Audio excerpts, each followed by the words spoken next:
Palakkad പുൽപ്പള്ളിയിൽ voter പട്ടികയിൽ വ്യാപക ക്രമക്കേടെന്ന് പരാതി. പുൽപ്പള്ളി പഞ്ചായത്തിൽ ഇല്ലാത്ത വീടിന്റെ പേരിൽ 41 വോട്ടർമാരുണ്ട് എന്നതാണ് ഈ പരാതിയുടെ ഉള്ളടക്കം. പട്ടികയിലുള്ളതിൽ 90% CPM അനുഭാവികളെന്നതാണ് കോൺഗ്രസിന്റെ ആരോപണം. പട്ടിക പരിശോധിക്കണമെന്ന് ആവശ്യപ്പെട്ട് ജില്ലാ കളക്ടർക്ക് കോൺഗ്രസ് പരാതി നൽകിയിട്ടുണ്ട്. ഗോകുൽ VS ചേരുന്നുണ്ട്. ഗോകുൽ, ഈ വോട്ടർ പട്ടികയിലെ ക്രമക്കേട് അത് രാജ്യവ്യാപകമായ ഒരു വലിയ പ്രശ്നവും ചർച്ചയും ഒക്കെയായി നിൽക്കുന്നതിനിടയിലാണ് പാലക്കാട്ടും ഇങ്ങനെ ഒരു സംഭവത്തെക്കുറിച്ചുള്ള വാർത്തകൾ വരുന്നത്.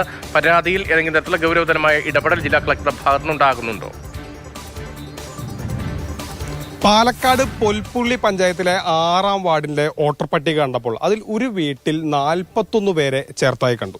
ഈ 41 പേരും വിവിധ മതത്തിൽപ്പെട്ട ആളുകൾ. അപ്പോൾ അത് സ്വാഭാവികമായ ഒരു സംശയം തോന്നിയാണ് 6ാം വാർഡിലെ 6ാം നമ്പർ വീട്ടിലെത്തിയത്. പക്ഷേ ഇവിടെ എത്തിയപ്പോൾ ഇങ്ങനെ ഒരു വീട് തന്നെയില്ല. ഇവിടെയാണ് 41 പേരെ വോട്ടേഴ്സ് ലിസ്റ്റിൽ ചേർത്തത്. എങ്ങനെയാണെന്നുള്ള സംശയം ഉയർന്നു. ഇപ്പോൾ കുറച്ച് കോൺഗ്രസ് പ്രവർത്തകർ നമ്മളോടൊപ്പം ചേരുന്നുണ്ട്. എന്താണ് ഇതിങ്ങനെ 41 പേരിങ്ങനെ വീട് പോലുമില്ല ഇവിടെ വന്നത്?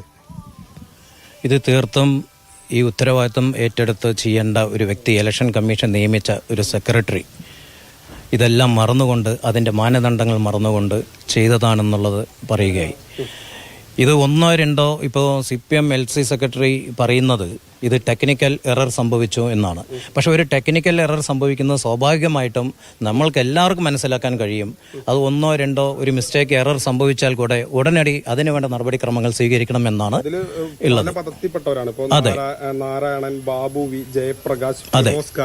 അതെ മാത്രമല്ല, ഇതിൽ എനിക്ക് വളരെ വ്യക്തമായിട്ടുള്ള ഒരു പോയിന്റ് പറയാനുള്ളത്, കഴിഞ്ഞ തദ്ദേശ തെരഞ്ഞെടുപ്പ് വോട്ടർ പട്ടിക പരിശോധിച്ചാൽ അറിയാം ഈ 6ാം നമ്പർ വീട് അതിലില്ല. കാരണം ഒഴിവാക്കപ്പെട്ടു, വീടില്ലാത്ത ഒരു സ്ഥലത്തിന് നമ്പർ ഒഴിവാക്കിയതായിരുന്നു കഴിഞ്ഞ തദ്ദേശ തെരഞ്ഞെടുപ്പ് വോട്ടർ പട്ടിക പരിശോധിക്കുമ്പോൾ മനസ്സിലാവുന്നത്. പക്ഷേ ഇപ്രാവശ്യം അത് അറിഞ്ഞുകൊണ്ട് തന്നെ ഉൾപ്പെടുത്തുകയും ആ നമ്പറിൽ 41 വോട്ടേഴ്സിനെ ചേർത്തുകയും അത് അനധികൃതമായ വോട്ടവകാശങ്ങളെ ഇല്ലാതാക്കുകയും ചെയ്യുന്ന ഒരു രീതിയാണ് CPM-ന്റെ പാർട്ടിനെ ഒത്താശ ചെയ്തുകൊണ്ട് CPM പാർട്ടിക്ക് ഒത്താശ ചെയ്തുകൊണ്ട് സെക്രട്ടറി അതിനെ മറച്ചുവെച്ചു എന്ന് ഇതിൽ പറയാനുള്ളത്. ഇവിടെ ഒരു 6 വർഷത്തെ താമസം മാറ്റിയിട്ട് ഇല്ലല്ലേ, അവര് രണ്ടുപേരും അമ്മയമാരെ ഉണ്ടായിരുന്നുള്ളൂ. ആ അമ്മ മരിച്ച ശേഷം പിന്നെ ഇവിടെ നമ്മളവിടെ 2-3 മാസമൊക്കെ ഇരുന്നിട്ടുണ്ടായിരുന്നു. പിന്നെ അങ്ങനെ ഒഴിവാകുകയും ചെയ്തു.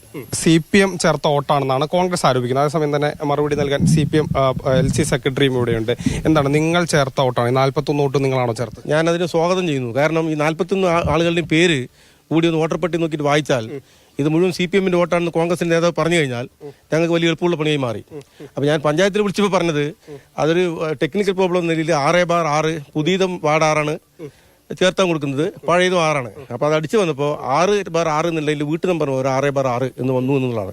ഇതെല്ലാം പുതിയ വോട്ടർമാരാണ്.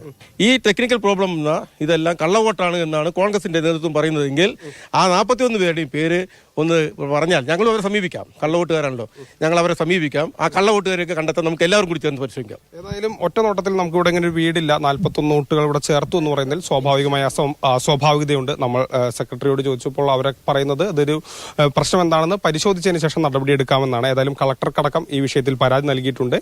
ഏതായാലും ഇതിൽ അന്വേഷണം വേണം. കൃത്യമായി സ്വാഭാവികമായി 41 ഈ വീട് പോലില്ലാത്തൊരു സ്ഥലത്ത് 41 വോട്ട് ചേർത്തതിൽ എന്തായാലും കൃത്യമായ തെറ്റുകൾ സംഭവിച്ചിട്ടുണ്ട്. സംഭവമാണ്, ഗൗരവമുള്ള സംഭവമാണ്. സമാനമായി പലയിടത്തും ഇത്തരം പരാതികൾ ഉയർന്നു വരുന്നുണ്ട്. പലയിടത്തും ബോധപൂർവമാണ് വോട്ടുകൾ കൃത്യമായി ചേർക്കുന്നത്. അതേസമയം ചിലയിടത്ത് ടെക്നിക്കലായി ചിലപ്പോൾ ഉദ്യോഗസ്ഥർക്ക് ഉണ്ടാകുന്ന വീഴ്ചയായിരിക്കും. വോട്ടർ പട്ടിക സുതാര്യമാക്കപ്പെടുക എന്നത് വളരെ പ്രധാനമാണ്.